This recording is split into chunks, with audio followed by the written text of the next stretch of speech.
All right, guys, we are about to start a brand new book, Diary of a Wimpy Kid, Rodrick Rules. Hopefully, this is the second book in the series, so hopefully you remember when we read the first one over the summer.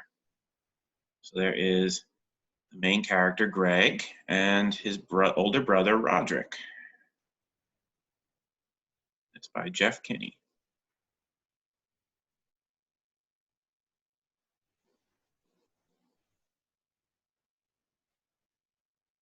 All right, and if you remember from the last book, the entire book is Greg's journal that he's writing. So we're starting in September, beginning of a new school year for him, and it's Monday. I guess Mom was pretty proud of herself for making me write in that journal last year, because now she went and bought me another one. But remember how I said that if some jerk caught me carrying a book with diary on the cover, they were going to get the wrong idea? Well, that's exactly what happened today. You can see Rodrick punching him and calling him a sissy. Now that Rodrick knows I have another journal, I better remember to keep this one locked up. Rodrick actually got a hold of my last journal a few weeks back, and it was a disaster. But don't even get me started on that story. Even without my Rodrick problems, my summer was pretty lousy. Our family didn't go anywhere or do anything fun, and that's Dad's fault. Dad made me join the swim team again, and he wanted to make sure I didn't miss any meets this year. Kill him, Brandon. No mercy, Todd. And there's his dad saying, "Stop shivering, Greg." Guess the water's cold. Dad got this idea that I'm destined to be a great swimmer or something, and so that's why he makes me join the team every summer. At my first swim meet a couple of years ago, Dad told me that when the umpire shot off the starter pistol, I was supposed to dive in and start swimming. But what he didn't tell me was that the starter gun only fires blanks, meaning not real bullets. So I was a whole lot more worried about where the bullet was going to land than I was about getting myself to the other end of the pool. You can see him shooting the gun, and he's just hiding underneath while everyone else is swimming. Even after Dad explained the whole starter pistol concept to me, I was still the worst swimmer on the team, but I didn't end up winning most improved at the awards banquet at the end of the summer. That's only because there was a 10-minute difference between my first race and my last one. So I guess Dad's still waiting for me to live up to my potential. In a lot of ways, being on the swim team was worse than being in middle school. First of all, we had to be at the pool by 7:30 every morning. That's earlier than you guys go to school. And the water was always freezing cold. And second of all, we were all crammed into 2 lanes, so I only had somebody on my tail trying to get around me. Look at that, little crowded swimming pool. The reason we had to use the 2 lanes is because swim practice was at the same time as the water jazz class.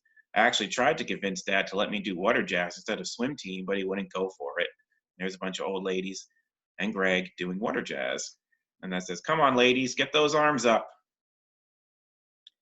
This was the first summer the coach let us boys wear swim trunks instead of those skimpy racing trunks, but Mom said Rodrick's hand-me-down bathing suit was perfectly fine.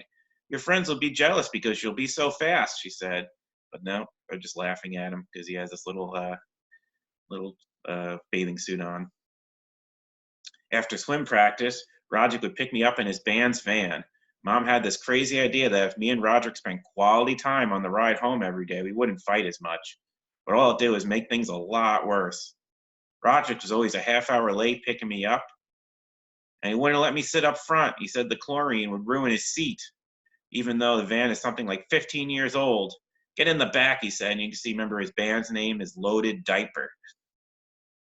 So Rodrick's van doesn't actually have any seats in the back, so I had to squeeze in with all the band equipment, and every time the van came to a stop, I had to pray I didn't get my head taken off by one of Rodrick's drums. And there he sees bouncing around in the back of the van. I ended up walking home every day instead of getting a ride from Rodrick. I figured it was better to just walk the 2 miles than to get brain damage riding in the back of that van. Halfway through the summer, I decided I was pretty much done with the swim team, so I came up with a trick to get out of practice. I'd swim a few laps, and then I'd ask the coach if I could use the bathroom. Then I'd just hide out in the locker room until practice was over. The only problem with my plan was that it was something like 40 degrees in the boys' bathroom, so it was even colder in there than it was in the pool. So you can see him shivering in the bathroom. I had to wrap myself up in toilet paper so I didn't get hypothermia. And that's how I spent a pretty big chunk of my summer vacation. And that's why I'm actually looking forward to going back to school tomorrow. So now we're on to Tuesday.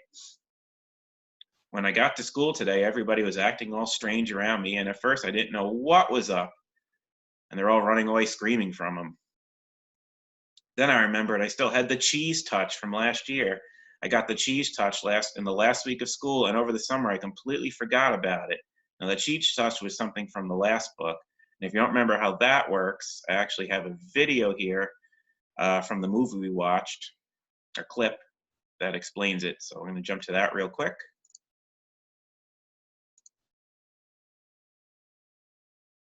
Computer's a little slow. Check that out.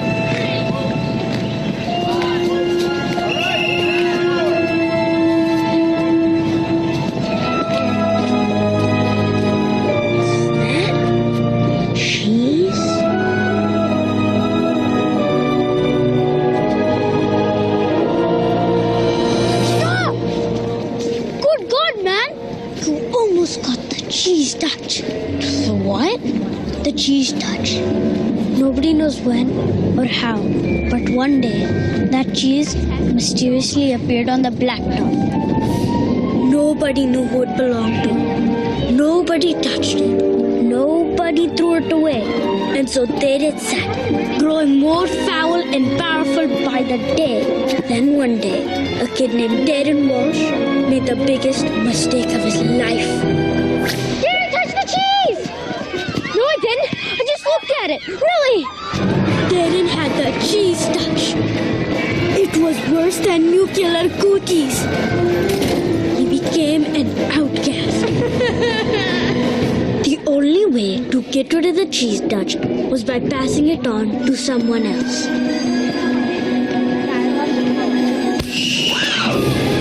And so began the cheese touch frenzy. Friend turning on friend. Brother turning on sister. It was madness.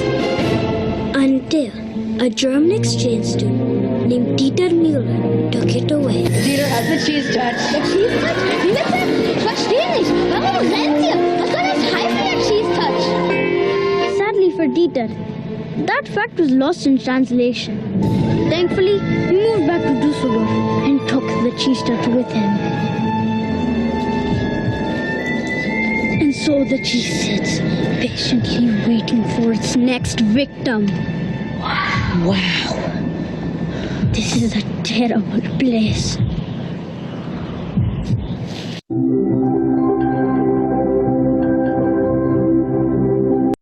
All right, back to the book here.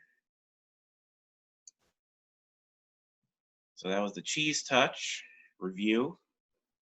All right, and then I said, then I remembered I still had the cheese touch from last year. I got the cheese touch in the last week of school, and over the summer I completely forgot about it. The problem with the cheese touch is that you've got it until you can pass it on to someone else, but nobody would even get within 30 feet of me, so I knew I was going to be stuck with the cheese touch for the whole school year. Luckily, there was a new kid named Jeremy Pindle in homeroom, so that took care of that problem. And he says, welcome to our school, Jeremy, and you see him patting him on the back, so now Jeremy has the cheese touch. My first class was pre-algebra, and the teacher put me right next to Alex Aruda, the smartest kid in the whole class. Alex is super easy to copy off of because he always finishes his test early and puts his paper down on the floor next to him. So if I ever get in a pinch, it's nice to know I can count on Alex to bail me out. Kids whose last names start with the first few letters of the alphabet get called on the most by the teacher, and that's why they end up being the smartest. Some people think that's not true, but if you want to come down to my school, I can prove it. There's Alex Aruda, Christopher Ziegel. I can only think of one kid who broke the last name rule, and that's Peter Uteger. Peter was the smartest kid in the class all the way up until 5th grade. That's when a bunch of us started giving him a hard time about how his initials sounded when you said them out loud. Teacher, the answer to that question is P-U, P-U, yeah, P-U, P-U. These days, Peter doesn't raise his hand at all, and he's pretty much a C student. I guess I feel a little bad about the whole PU thing and what happened to Peter, but it's hard not to take credit whenever it comes up. I started that, says Greg. Anyway, today I got pretty decent seats in all my classes except 7th period history. My teacher is Mr. Huff, and and something tells me he had Rodrick as a student a few years back. Mr. Heffley, you'll be sitting in this chair next to my desk, he said. And then we go on to Wednesday. Mom has been making me and Rodrick help out more around the house, and now the two of us are responsible for doing the dishes every night. The rule is that we're not allowed to watch any TV or play video games until all the dishes are done. But let me just say that Rodrick is the worst dishes partner in the world. As soon as dinner is over, he goes upstairs to his bathroom and camps out there for an hour.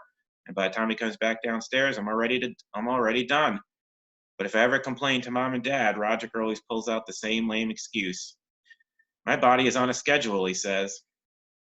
I think Mom and Dad are too worried about my little brother Manny to get involved in a fight between me and Rodrick right now anyways.